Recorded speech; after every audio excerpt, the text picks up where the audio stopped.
Olá a todos, eu sou Eliane Vieira, professora de língua portuguesa. Hoje nós teremos uma aula sobre concordância nominal, é a aula de número 19. Na aula passada eu falei sobre a concordância verbal, hoje eu vou falar sobre a concordância nominal.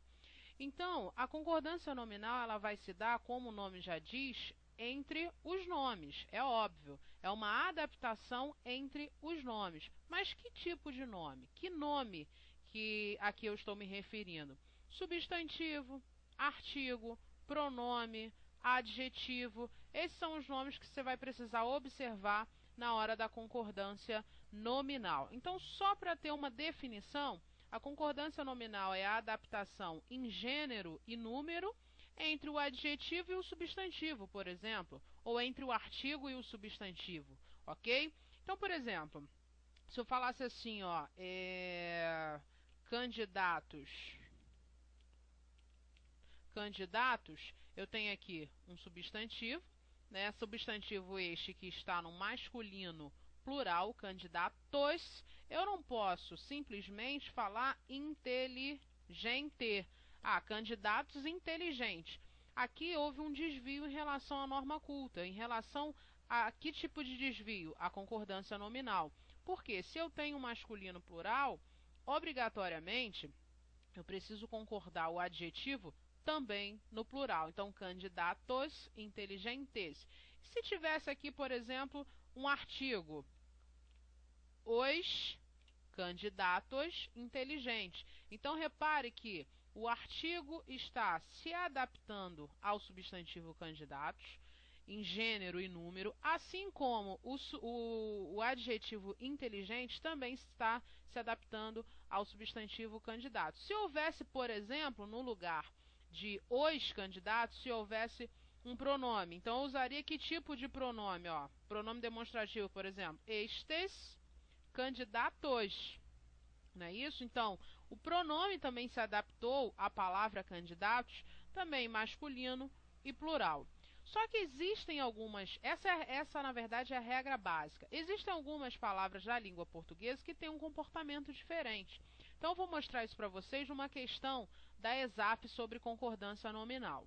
Então, ela fala assim, ó, quanto à concordância nominal, a única frase certa é: eles mesmo preencherão a declaração de bagagem. Então, aqui eu tenho um sujeito.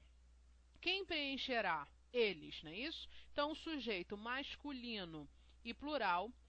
Esse termo mesmo também precisa concordar com o termo a que ele se refere em gênero e número.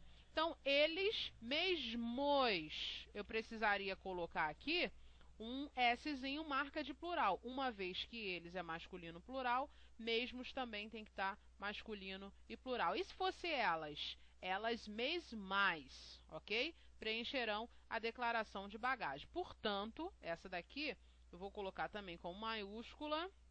Vou colocar em vermelho aqui. Então, essa alternativa, letra A, é uma alternativa incorreta. Então, vou colocar aqui errada. Ok? Vamos para a letra B. Segue em anexo as provas do processo. Ótimo. Primeiro eu vou descobrir quem é o sujeito. O que segue anexo? As provas, não é isso? As provas seguem anexas. Então, se provas é o sujeito, as provas seguem, o termo anexo vai concordar com o nome a que ele se refere. Ele não está se referindo a provas. Provas é feminino e plural. Então, aqui deveria estar anexais. Deixa eu botar em maiúscula também. Seguem anexas as provas do processo. Colocando na ordem direta, as provas do processo seguem anexas, ok? Então, está se referindo, a palavra anexas está se referindo às provas e não à palavra processo. Então, essa também está incorreta, errada. Estamos, Kit, com o fisco. Ora, verbo estar aqui, pluralizado, né? Está aqui na primeira pessoa do plural. Quem está, Kit, com o fisco? Nós estamos, um sujeito oculto, nós estamos. A palavra Kit está se referindo ao sujeito oculto nós, né? Então, deveria ser como? Nós estamos quites, ok? Então, quiteis, vou colocar aqui um S, também vou colocar em vermelho, aqui também, que a gente está corrigindo as frases, né? Vou colocar aqui também em vermelho. Ok. Então, essa aqui também está incorreta, né? Então, errada.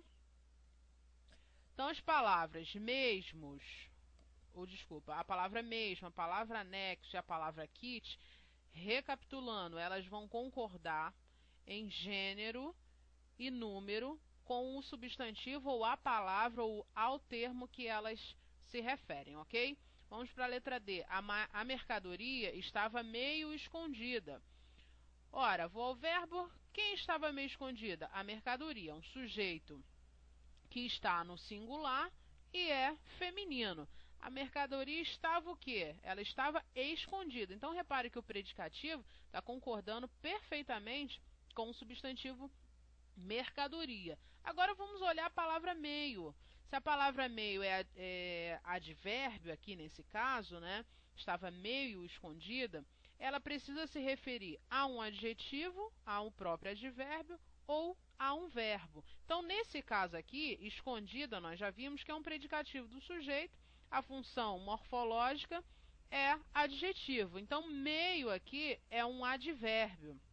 Não é isso? Então, é um advérbio, está modificando um adjetivo, então esse advérbio ele é invariável, ok? Então, meio escondida, estou meio nervosa, estou meio triste. Por quê? Meio é um advérbio, o advérbio está na classe das palavras invariáveis, então não há flexão aqui. Eu não posso falar meia escondida. Ah, então eu não uso meia? Claro que você vai usar. Quando ele se referir à metade, eu quero meia porção de batatas fritas, por exemplo.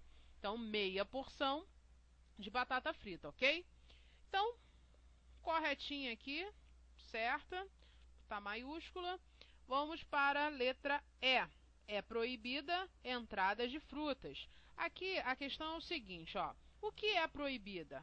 Entrada. Só que esse substantivo, entrada, e é o sujeito, né?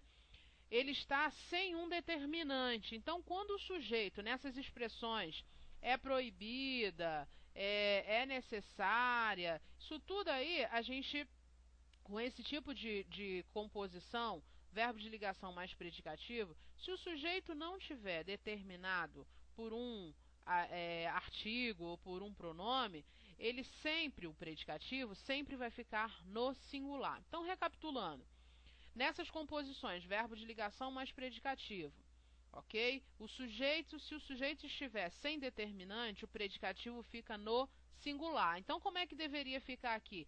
É proibido entrada de frutas. Ah, eu não posso escrever proibida? Você até pode. Então, ó, reescrevendo a letra E. Como é que ficaria? É proibida. Aí eu coloco um determinante. A entrada de frutas. Dessa forma, tá correto. É proibida, aqui tem um determinante, ó, antes do sujeito, a entrada. Então, aí você pode concordar o predicativo com este sujeito aqui, sendo determinado pelo artigo. Então, resposta correta só é, e óbvio, a letra D de dado. Todas as outras estão erradas. Ok, pessoal? Essa é mais uma dica aí de língua portuguesa para concurso público sobre concordância nominal. Aos que ainda não conhecem meu blog, acessem www.portuguesconcurso.com. Fiquem com Deus e até a próxima.